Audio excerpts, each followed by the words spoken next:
అతనికి ఏదో ఒక సెన్సేషన్ క్రియేట్ చేయాలి, నేనేంటో చూపించాలి అన్న ఒక ఇది ఉందని అతను కొంత హ్యాకింగ్ ఇవన్నీ కూడా వచ్చని చెప్తున్నారు. సో అక్కడి నుంచి అతను ఈ సినిమాలను పెట్టి అప్లోడ్ చేస్తున్నాడు.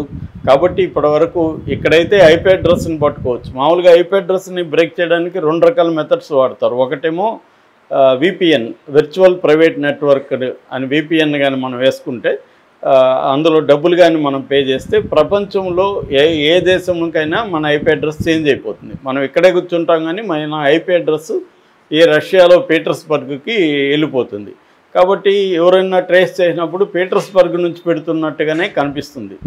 సో అదొక ప్రాబ్లం. రెండవది బ్లాక్ వెబ్ అంటారు, డార్క్ వెబ్ అంటారు. డార్క్ వెబ్ కొన్ని ఉన్నాయన్నమాట, టోర్ బ్రౌజర్ లాంటివి. ఆ టోర్ బ్రౌజర్ కానీ వేసుకుంటే ఆ టోర్ బ్రౌజర్ని ట్రేస్ చేయడం కష్టమవుతుంది అన్నమాట. సో దానికి విరుగుడుగా ఇప్పుడు ఇండియన్ గవర్నమెంట్ వివిధ ఏజెన్సీలు హైటెక్ తీసుకొచ్చాయి. కానీ ఏదైనా ఇది ఒక రకమైన గేమ్ లాగా, అంటే హ్యాకర్స్కి ఎథికల్ హ్యాకర్స్ అంటారు వాళ్ళని ఎదుర్కొనే వాళ్ళు, హ్యాకర్స్కి ఎథికల్ హ్యాకర్స్కి మధ్య ఒక గేమ్ లాంటిది జరుగుతుంటుంది. ఇప్పుడు ఏఐ వచ్చేసి నాకు ఇంకా ఈజీ అయిపోయింది. నెట్లో దేనైనా మనం లాగేయచ్చు, అంటే కోడ్ రైటింగ్ వచ్చిన వాళ్ళందరూ చేయగలుగుతారు ఇది. సో ఇప్పుడు అలా ఇది ఈవెన్ తెలుగుకో ఇండియన్ సినిమాకో సంబంధించింది కాదు, వరల్డ్ వైడ్గా కూడా అన్ని రకాల సినిమాలు ముఖ్యంగా ఈ ఓటీటీ ప్లాట్ఫామ్లో పెట్టినవి ఈజీగా సేమ్ క్వాలిటీతో మనకు అనేక వెబ్సైట్లు కూడా వచ్చేసాయి, యాప్లు వచ్చేసాయి. అందువల్ల చాలా ప్రాబ్లం అయిపోతుందన్నమాట. సో ఇప్పుడు ఐబొమ్మ నిర్వాహకుడు ఫ్రాన్స్ నుంచి హైదరాబాద్ వచ్చాడని, మరి అతను ఇన్ని తెలిసి ఎందుకు వచ్చాడో తెలీదు. మేబీ ఓవర్ కాన్ఫిడెన్స్ అవుతావు.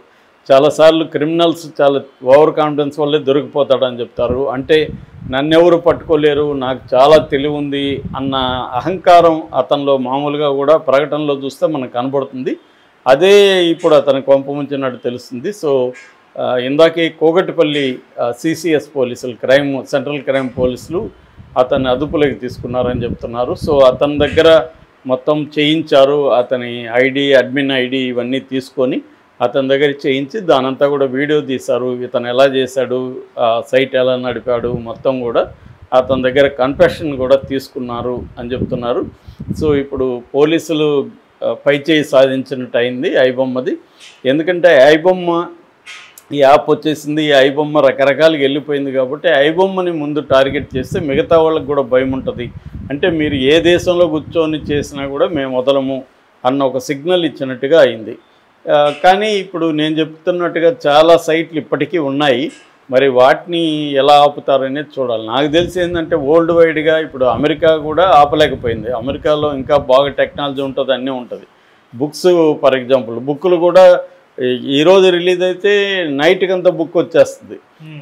ఇప్పుడు నోబెల్ ప్రైజ్ వచ్చింది మొన్న ఆయనకి, ఆ బుక్ రాగానే పెట్టేశారు. కాబట్టి అంటే ఒక సైటు లిబ్జన్ అని ఉంది, లిబ్జన్ని ఆపగానే లిబ్జన్ ఇంకొక అన్నాస్ ఆర్కైవ్ అని ఇంకొకటి పెట్టుకున్నారు. అలాగే వాళ్ళు పేర్లు మార్చుకొని లైబ్రరీ ఇది పెట్టుకుంటారు. అట్లా పెట్టుకొని దాదాపు 30 కోట్ల పుస్తకాలు ఇప్పుడు ఇంటర్నెట్లో ఫ్రీగా దొరికే పరిస్థితి వచ్చేసిందన్నమాట.